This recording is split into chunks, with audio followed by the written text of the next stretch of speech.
Hi everyone, and welcome to today's regulatory roundup, where Jimmie and I will be looking back at some of the more noteworthy regulatory developments impacting the global payments industry from the last month.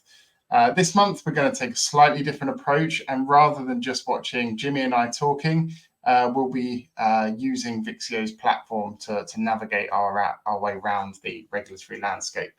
So as we can see here, in July 2024, across the 140 jurisdictions monitored by Vixio, there was a total of 132 regulatory updates relevant to the global payments industry. Of that, we can see 37 of them were actionable.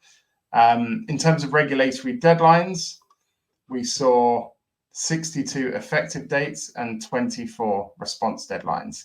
Now, over the next 30 minutes or so, the two of us will be unpacking some of these one region at a time. So we're going to start in the UK before moving on to Europe, Asia, and then finish in the Americas. So starting in the UK, we just pull that up here. There have been 29 regulatory updates, 32 regulatory updates in the UK in the past month. And one of the things I wanted to pick up on, Jimmie, was actually back on July the 18th, where the FCA published its review on how effectively firms are following the current guidance on the treatment of PEPs. So we pull this up. As we can see here, the review found that most firms had systems and controls designed to implement the FCA's guidance. But the FCA did identify a few of the following issues. So some of the firms were using broader definitions for PEPs and relevant connected persons, or RCAs, than those specified in the regulations and FCA guidance. Some firms lacked effective procedures to reassess the PEP classification after the individual had left public office. A few firms did not adequately consider the customer's actual risk in their assessments and ratings and did not provide clear rationale for their risk ratings. Firms needed to enhance the clarity and detail in their communications with PEP and RCA customers, and most firms required improvements in staff training, among a few other things. If we go back here, we can also see that actually on the same day, the FCA launched a consultation to gather feedback on the changes mentioned. Now, APP fraud reimbursement is, of course, a huge topic in the UK currently. And for anyone that missed it, there were several updates from the PSR on July the 12th on this topic. I know, Jimmie, I think you've been kind of covering this. And anything you want to comment on these particular updates here? Yeah, absolutely. I mean, I'll start with the PEPs guidance. I think it's quite interesting that the FCA. One thing I have noticed, actually, just to say, like generally with the UK, is we've had a gazillion updates post-election. I think there was definitely a bit of a bottleneck of stuff that needed to be released, but now has been. So that's the PEPs guidance, which I think they had said during the election period that they were ready to release, and it was pretty much as soon as the election was over, we got that through. Same with the app fraud stuff as well, which has now come out, and I think with app fraud, the PSR is staying very, very firm on the deadline. There was some expectation after Chris Hemsley stood down, which we have discussed before on the LinkedIn Lives, that perhaps maybe there would be a decision to pull it back slightly. Certainly, we've seen a lot of pressure from lobbyists for this to be delayed. I think people, aren't particularly keen on the new rules coming in, but yeah, the PSR are pretty adamant that it's going to be this deadline and people need to get used to it. One thing that has come out very, very recently, only last week, is the PSR's app fraud performance report, which gets released every year, and we did see that there actually are a lot more fraudulent payments that are being reimbursed now. But it is a similar, I think there's one thing that did also come out was the value of app fraud is going up. And also, as with last year, it seems to be the smaller firms that seem to be the most vulnerable to app fraud, whether that's sending or receiving. And it looks to me like there could be some more scrutiny coming towards those smaller payment firms who are, perhaps maybe not having the systems in place, but the larger banks are going to be able to have in place to adapt to things like PSR's new rules. So we could see something like that coming through, I reckon, over the next year, because they're going to want to look at where the weakest links are. And I think one thing with the app fraud performance report that was released last year and with this year is that smaller firms do seem to be the ones where there are a lot more weaknesses in being able to prevent it. Absolutely. I think we looked at some data last year, didn't we? And it looked like the average cost to comply was in the hundreds of thousands, which, if you're a big firm, that's fine. If you're a smaller firm, maybe I'm getting my wires crossed there or something else. But it's always going to hit the smaller firms harder. So Absolutely. I think from a liquidity perspective as well, I think there's going to be some spotlight on that over the next probably year or two. And if I'm put myself in the shoes of some of these companies going through series A, B, and C funding rounds, is probably another risk that investors are gonna bring up as well. That's a really good point. And I think that's actually something that's being raised by the Payments Association quite a lot at the moment. They're quite concerned about firms having to exit the market because of the reimbursement levels that they could be liable for.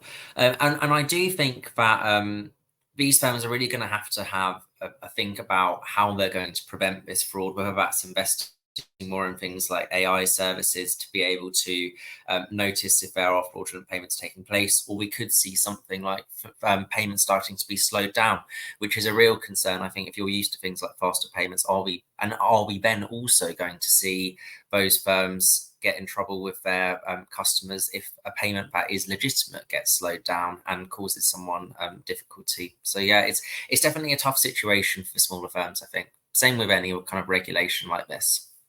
Absolutely.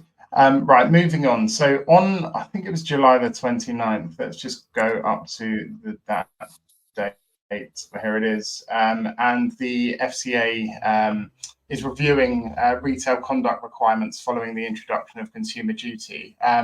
It's seeking input on refining its rules to ultimately identify if there's any overlapping regulations and potentially simplify the guidelines. So, Jimmie, anything that's kind of caught your eye about this particular consultation? Yeah, absolutely. So what the Consumer Duty certainly seemed to do was bring in a load of new rules that everyone had to get ready for and be compliant with, whether that's for open products on the market still or closed products where the deadline has just passed to be compliant with it. One thing that I definitely think there's a lot of political pressure for the FCA to do is make sure that all of their rules are streamlined. All of these firms have gone to the main political parties and are saying, like, we feel quite overburdened. I think, don't quote me on this, maybe not right thing to say on a LinkedIn Live, but I think that it was Labour that actually made the commitment that while they support the Consumer Duty, they did want to see a streamlining of the FCA's rulebook. So that's what this call for input is basically doing. And I think it's interesting with the Consumer Duty, as we come up to the year anniversary, certainly people are still talking about the fact that it's very impactful in terms of how it's laid out as a regulation. It's quite a flexible regulation, and people can kind of make it. The rules aren't very prescriptive, which firms often moan about. But then I was on a webinar yesterday, or the other day, for the Consumer Duty, and this was by the FCA, and they were saying that actually, what they've tried to do is make it a little bit less prescriptive, but then now everyone seems to be moaning at them because it's less prescriptive. So it's one of those situations where I think they feel a bit like they can't really make people happy with it. They do seem to be striking a positive note, though. In terms of enforcement, I thought it was very interesting what they were saying about the fact that they want to work collaboratively with the firms that they supervise. So I don't think we're going to see any strict enforcement yet for the Consumer Duty. But yeah, to me, the fact that we've got this call for input out at the moment, and they seem to be really still kind of hammering home this idea that they want to be collaborative, constructive, shows that they see this as they're still in a bit of a transition phase for the industry. And I think what we're seeing with this call for input is definitely that they want to make sure they iron out their rules and don't overburden firms that may feel that at the moment. Yeah, absolutely. And then I think the following day, the Bank of England released a consultation on their approach to innovation in money and payments. And I think this highlights the impacts on monetary and financial stability. It was looking at risks, the role of central bank money, technological innovations, and various other things. So there's another consultation there for anyone interested to kind of respond to as well. Now, conscious of time, so we'll cross the channel and go to Europe. And let's start, first of all, with a big piece of legislation that's just been published, which, for those that are interested, should know it's the official publication of the EU Artificial Intelligence Act. And this introduces stringent regulations for high-risk AI systems and requires thorough assessments, transparency, accountability from providers. I think it emphasizes the need for AI systems to align with fundamental rights, ensuring their safe deployment and usage. I think businesses operating in the EU should really be acutely aware of these, especially due to the high risk classification of AI systems used in financial services, which could, of course, impact things like customer interactions, fraud detection, risk management processes. So I think many can probably anticipate increased kind of compliance, operational burden and costs associated with this to meet the new standards. So looking at things like conducting fundamental rights impact assessments, maintaining documentation, and as outlined in the summary here, we can see that it comes into force over a few different dates. So for anyone operating in the EU, it's definitely worth noting these dates and seeing what you need to do to see how they might affect you. Jimmie, I'm not sure if there's anything you want to add on that in particular. Yeah, sure. The AI Act is incredibly broad, and it's going to hit a variety of different sectors beyond payments even. It's a bit like the GDPR in that regard.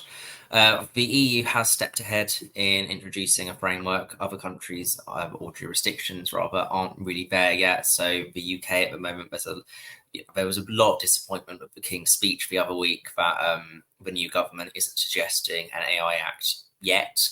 But I think legislation is going to be coming quite soon. The same with other jurisdictions like the US as well.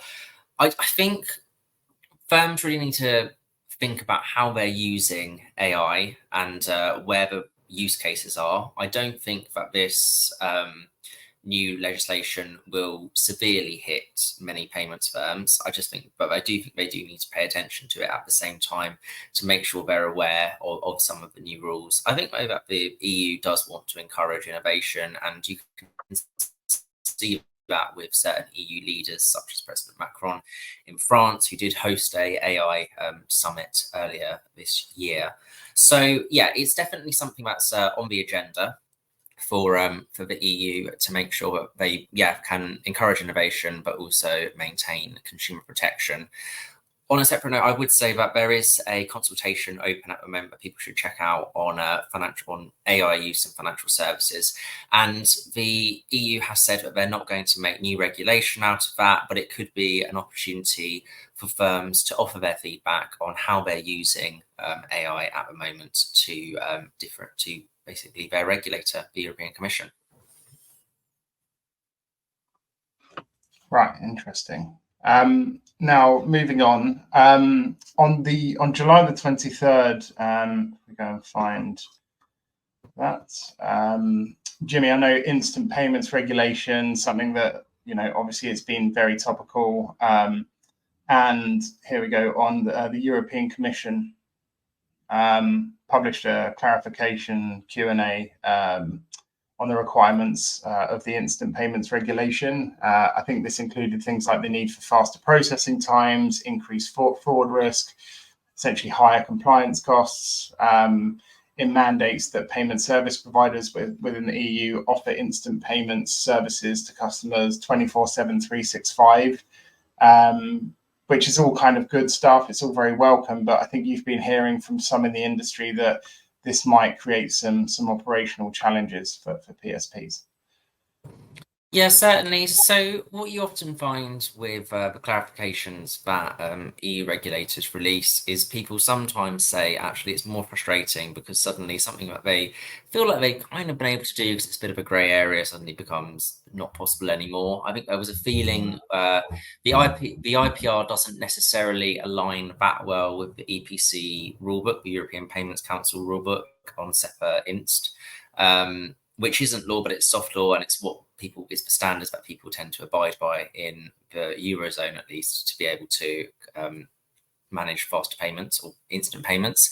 And there was a feeling that actually it makes it a lot stricter in terms of making sure the payment is completed in 10 seconds, which will have an impact on firms.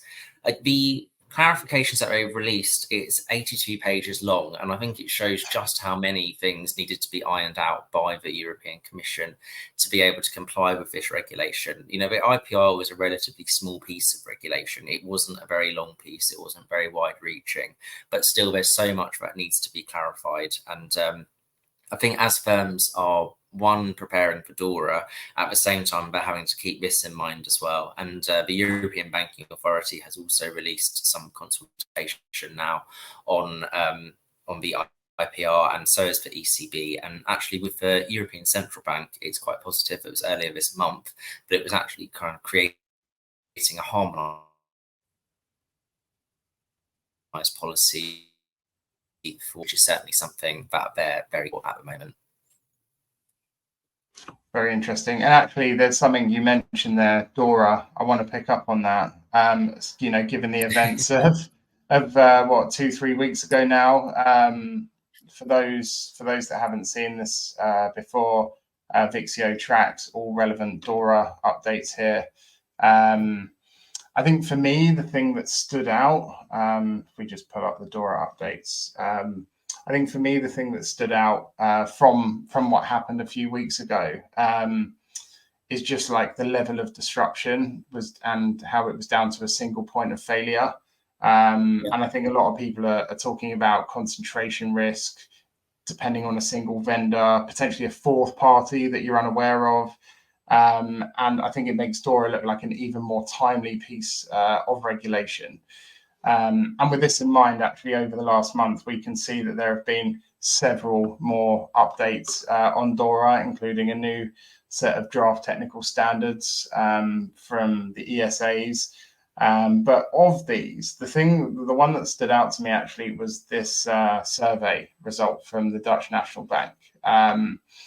It showed many financial institutions are even yet to complete a gap analysis on preparation for DORA, and we are 4 or 5 months out now. And obviously that's pretty critical to determine the steps you need to take in order to adapt your policies to make sure you're DORA compliant. And, you know, I'm sort of, through a positive lens, I'm hoping that maybe the silver lining of the global outage, thrusting digital operational resilience into the public consciousness, maybe sees firms sort of take this a bit more seriously as a material risk rather than just another regulation to kind of comply with.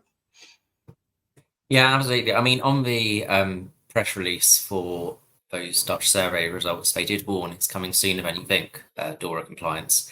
So I think everyone's quite, certainly in the member states, you really get this vibe at the moment that regulators are very keen to make sure that the people that they supervise are thinking front and centre about DORA and prioritising preparing for it, I guess. Yeah, absolutely. Right, I'm conscious of time, so we are going to jump over to Asia Pacific, and we are going to first of all go to July the 15th, where this caught my eye because in Thailand, the Thai SEC essentially has issued a consultation for feedback on a proposal to ban the use of cryptocurrencies as a method of payment for goods and services in the kingdom. And this proposal essentially consists of 2 main action points.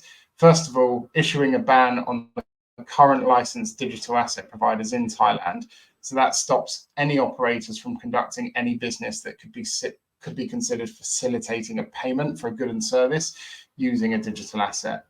It then also proposes to allow participants in the Bank of Thailand's programmable payments sandbox to make use of digital assets as part of its trials, and therefore limiting the use of digital assets as a payment method to only those participants in the trial who choose to use them. And I was talking to one of our analysts about this, and I don't think it's the first time we've seen this. It's a bit of a tried and somewhat tested method that a few Asian countries have used before. I think jurisdictions with varying degrees of capital controls can often ban or severely restrict the use of private cryptocurrencies as a method of payment to ensure good domestic demand, essentially, for a state-sanctioned digital asset. This was certainly the case in China, which banned all crypto transactions in September 2021 before launching its CBDC, the digital yuan, in 2022. The same was true in India, which imposed a severe tax regime on cryptocurrency trading as part of its 2022 finance bill before confirming the development of the digital rupee in April 2022. And although Thailand's ban doesn't come in tandem with the launch of the CBDC, I think the fact remains that the SEC has imposed this ban to create a market specifically for crypto sandbox participants. So I think if you are a crypto provider in Thailand, the implementation of this ban would essentially mean that you have to ensure that your platform does not and cannot facilitate the use of crypto as a payment method. If you want to have your say on this ban, I think you should act fast, as the consultation closes in a couple of weeks on August the 15th. I think also if you have a crypto-based solution that fits in the parameters of the Bank of Thailand's trial, at least you now have the opportunity to be one of those providers that could be allowed to provide a payment service. Also, if you're a crypto-based payment service provider in a country that takes a similar approach to financial regulation to Thailand, you should probably be on the lookout for the introduction of a CBDC or a regulator-sanctioned digital currency-based payments trial, as this might also signal impositions of restrictions on your business or indeed an outright ban. So, yeah, I'm not sure if this is going to be the last of these, and certainly something people should watch out for. Also, the Singaporean government tabled its new anti-money laundering bill, and I just wanted to pick up on that too. So if we go in here and let's just drill down a bit and find Singapore. So you have this anti-money laundering and other matters bill, and this is the first reading as part of its ongoing reforms of AML regulation, and represents the culmination of Singapore's ongoing cycle of reforms of its AML regulation that it's been conducting since the classification of environmental crimes and AML Offence Act in May 2024. I think there are several key changes proposed in the bill and risk assessments that may be of interest to PSPs. So first, the inclusion of serious environmental crimes abroad. So this includes illegal mining and logging, and they predicate money laundering offences. That means entities conducting money laundering checks may have to consider these crimes as risks.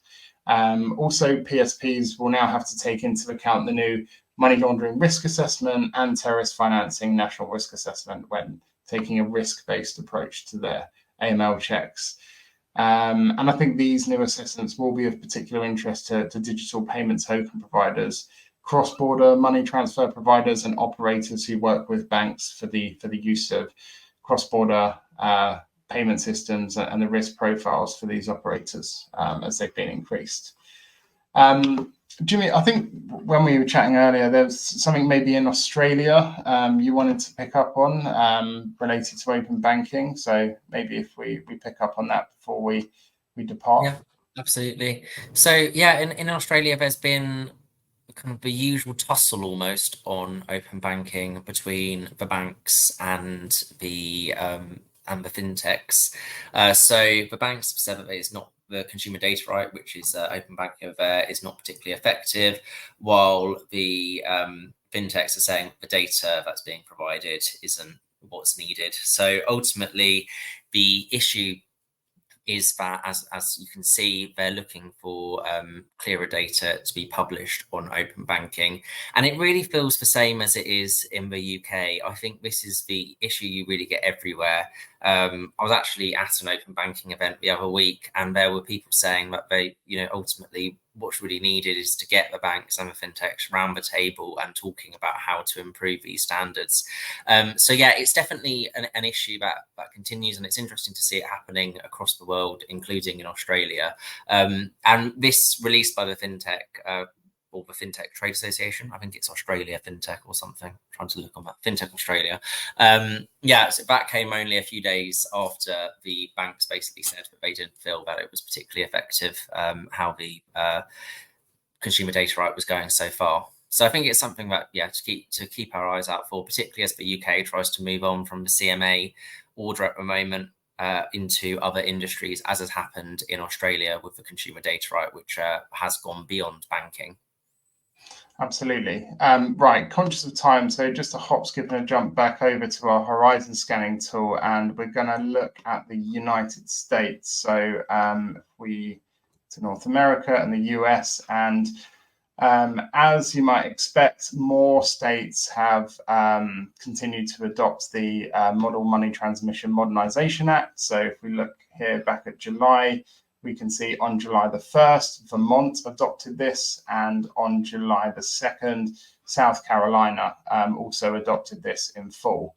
One thing I think is pretty cool that we do here, and really useful for anyone that wants a snapshot of which states have and haven't adopted this, you can come into the regulatory analysis tool, find the United States, and you get this interactive map of where the MTMA has been adopted. And then there's a nice neat table there below that we keep updated in real time. So really, really useful for anyone that's looking at kind of tracking regulatory change in the US. And staying in the US, I think one of the things that we've touched on previously is the AFC requesting the CFPB to extend the compliance deadline for a new rule regarding buy now, pay later. The rule, which was effective July the 30th, mandates buy now, pay later lenders to offer protections akin to credit card companies. So maybe if we just pull this up here.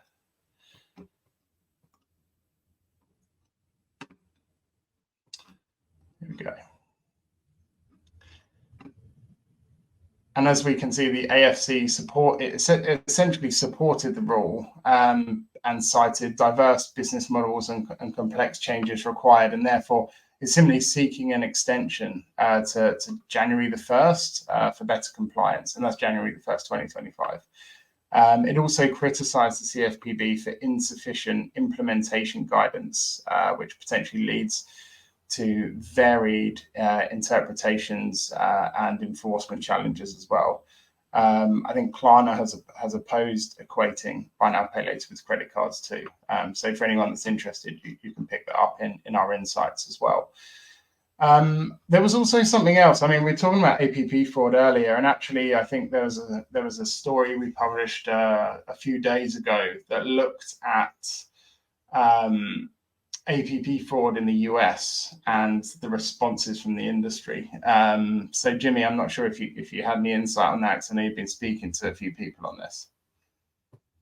Yeah, so with reimbursement, you can see it pretty much feels like the same story as it was in the UK prior to them introducing the app fraud reimbursement rules. I think actually there's a little bit of a fear factor that the UK rules will end up going global, because the UK is a bit of a trendsetter in actually doing something on this. You haven't really got it in other jurisdictions. And I was speaking to someone at a conference a while ago. It was at a banking conference over on the continent.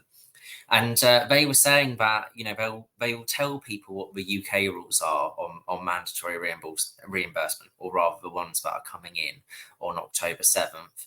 And people are quite, particularly in like the US, banks are like speechless on it, because they just can't believe that it's actually going to be that, you know, like the levels that they're going to have to go to reimburse people. So I think there is a bit of a fear that that's going to happen. I personally can't see the US going, or introducing such a wide-reaching, you know, rule like that. I think it probably will be more piecemeal, considering like how they've been with other things like open banking so far.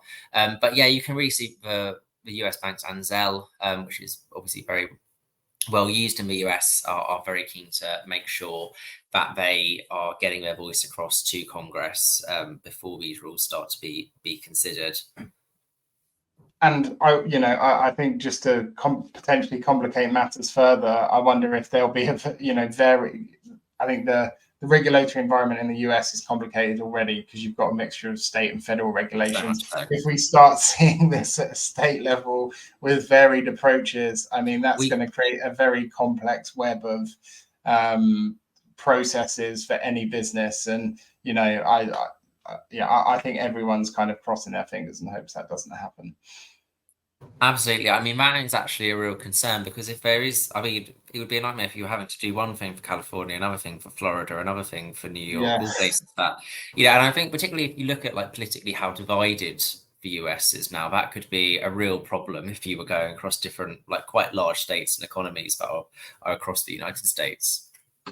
Absolutely. And we haven't managed to cover everything today, and we're pretty much out of time, but there are a few other things that we'll post on LinkedIn about over the next few days. And if you think there has been other things that we haven't covered today, you would be absolutely correct. Simply given the sheer volume of change we see across the global payments industry, it would be impossible for us to cram all of this into a single session. And that is why the world's leading payments businesses use the tool I've showed you today, Vixio Payments Compliance, to aggregate, translate, summarize regulatory updates from across the globe into one single source of truth. So feel free to get in touch with me to learn more about that. Otherwise, Jimmie and I will see you back here in a month's time, when we will be looking back at August's regulatory roundup. Thank you, everyone. The year goes fast. See you later, guys. Bye.